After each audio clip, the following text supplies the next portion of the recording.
Good morning guys. इस slide में आप क्या देख रहे हैं, पोएट्स एंड पैनकेक्स का ये चैप्टर जो है उसका स्टूडियो दिखाया गया है। इसमें भी स्टूडियो दिखाया गया है और ये एस.एस. वासन हैं जो ओनर ऑफ जेमिनी स्टूडियोज़ थे। एस.एस. वासन जेमिनी स्टूडियो के ऑनर थे। ये ऑथर ऑफ द चैप्टर अशोकामित्रन हैं, तमिल राइटर थे, इंडियन राइटर भी हैं। ये तमिल में इन्होंने काफ़ी बुक्स लिखी हैं। ये मेन कैरेक्टर है सुब्बू, कोट मंगलम सुब्बू। सुब्बू का स्थान जेमिनी स्टूडियो में पहले नंबर पर था। ऑनर के बाद वो पहले नंबर पे थे। अब मैं आपको इसकी समरी बताती हूँ। Poets and pancakes. The lesson begins with Ashokamitran telling us about Gemini Studios. ये जो लेसन है वो अशोकामित्रन जो ऑथर है उसके साथ शुरू होता है। वो हमें सबसे पहले जेमिनी स्टूडियोज़ के बारे में बताते हैं। We learn about the very popular makeup brand whose name was pancakes. हम इस लेसन में एक बहुत ही प्रसिद्ध मेकअप ब्रांड के बारे में पढ़ते हैं जिसका नाम पैनकेक्स है। जैसे कि आजकल मेकअप के कई ब्रांड्स आते हैं, वैसे ही उस समय में पैनकेक्स ही चलता था। The Gemini Studios use this brand excessively and orders truck loads of their products. Gemini studio जो था वो बहुत बड़ी मात्रा में ये मेकअप ब्रांड मंगवाता था। After that he goes on to tell the readers about the troubles the actors and actresses face. और इसके बाद वो हमें बताते हैं कि एक्टर और एक्ट्रेसेस को उस समय क्या क्या समस्याएं आती थी। अब नेक्स्ट स्लाइड में आप देख रहे हैं कि उस समय स्टूडियोज़ कैसे होते थे। आप देख रहे हैं इसमें बहुत बड़ी बड़ी लाइट्स लगी हुई हैं, बहुत बड़े बड़े कैमराज लगे हुए हैं और किस तरह से मेकअप किया जा रहा है। We learn about the many lights glaring in their faces when they are getting ready in the makeup room। और हम ये देखते हैं कि बहुत सारी लाइट्स उनके चेहरे पर होती हैं जब वो मेकअप रूम में उनको तैयार किया जाता है, मेकअप किया जाता है। Moreover he also mentions how to makeup department uses lots of makeup to make them look ugly. इसके अतिरिक्त वो हमें ये भी बताते हैं कि मेकअप डिपार्टमेंट में किस तरह से बहुत ज़्यादा मेकअप उनके चेहरों पर लगाया जाता था कि वो उससे भद्दे दिखाई देते थे, अगली दिखाई देते थे। He also tells us about the office boy in the makeup department. वो हमें ऑफिस बॉय के बारे में भी बताते हैं जो कि मेकअप डिपार्टमेंट में था। He has a job to slab paint. उसका काम था पेंट करना ड्यूरिंग क्राउड शूटिंग। जब बहुत भीड़ वाली शूटिंग होती थी जिसमें ज़्यादा लोगों को इकट्ठा करके शूटिंग होती थी on the faces of players, तो उस सभी क्राउड के चेहरों पर वो ब्रश से पेंट करता था।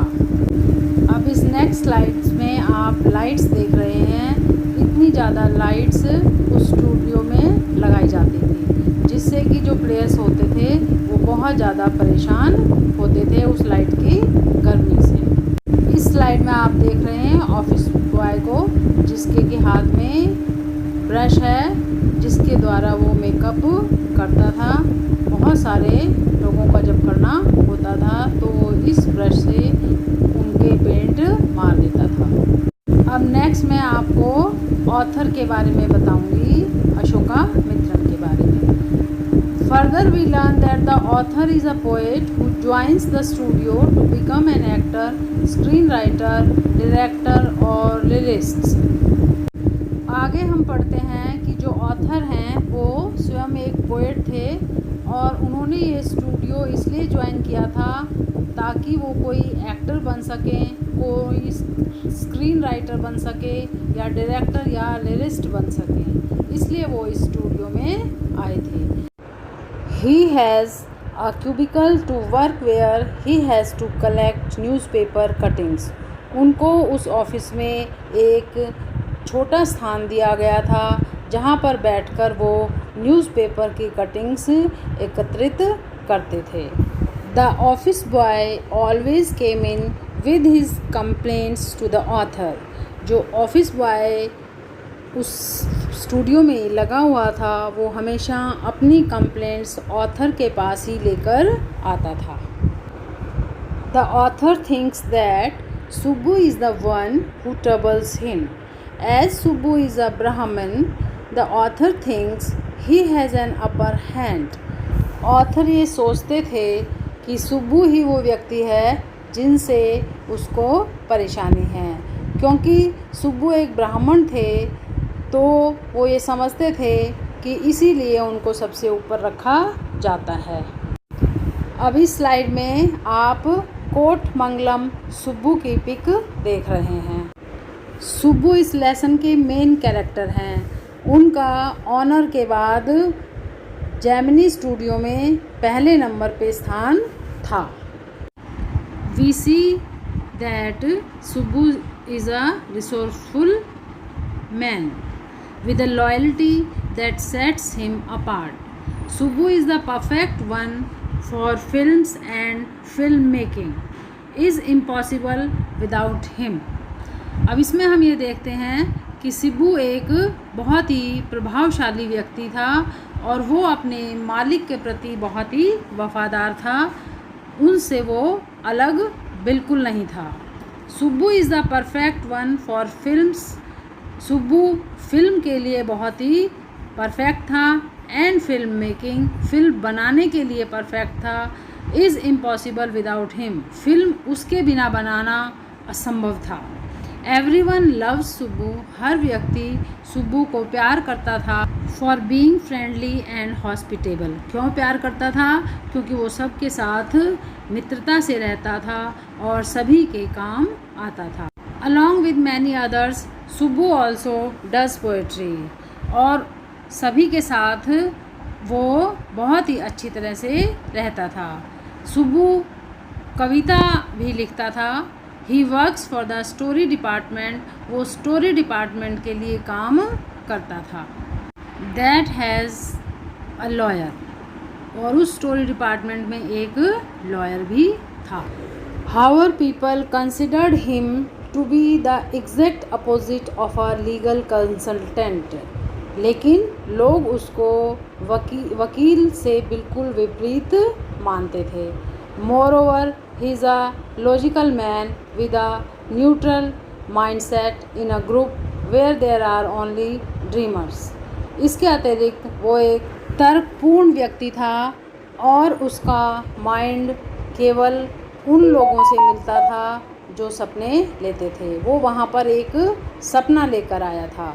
After that we learn how the Gemini Studios got the opportunity to host the moral rearmament army.